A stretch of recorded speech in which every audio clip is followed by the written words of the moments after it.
I'm going to start this video out of order. Here's a 1950 Ford 8N that I recently picked up. This is my third now. I got it from a guy who said it had been getting weaker and weaker, and then they eventually parked it, and it hadn't run for probably a decade or so. So I'm going to document what I've done to get it running again.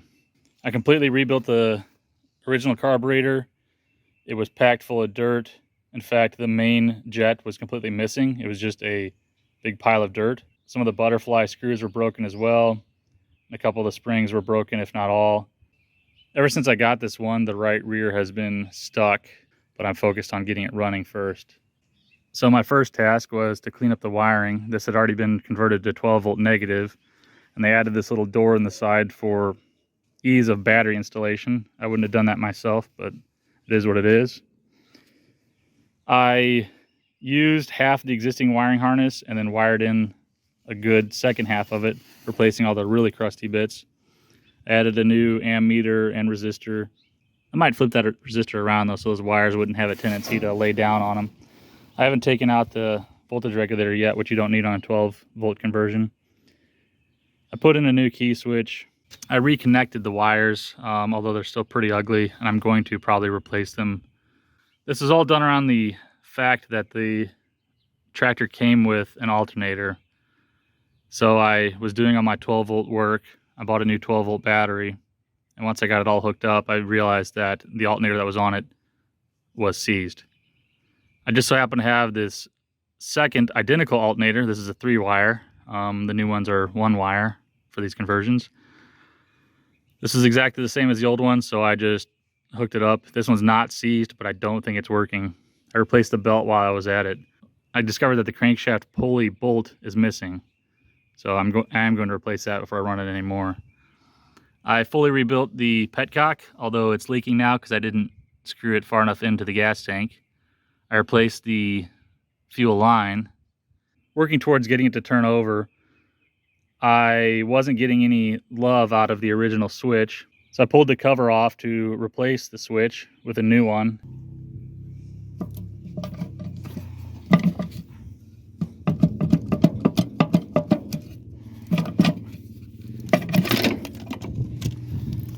Oh boy.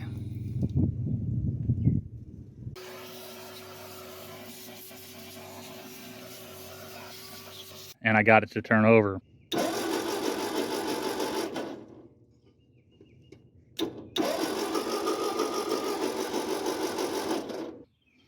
I later got the original switch to work, so I've since gone back to it, although now I'm going to flush the hydraulic system while I am this far in.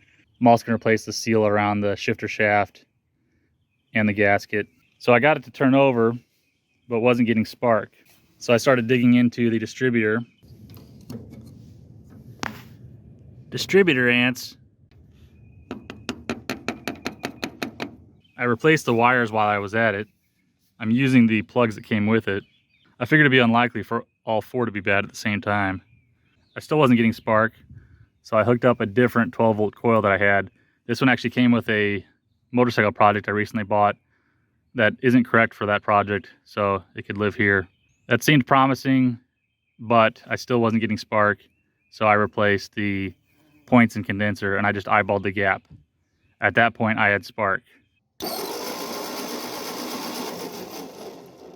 So I reinstalled the spark plugs and gave it a shot.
So I'll conclude this video with the fact that it runs. The future videos will involve solving all the other little issues.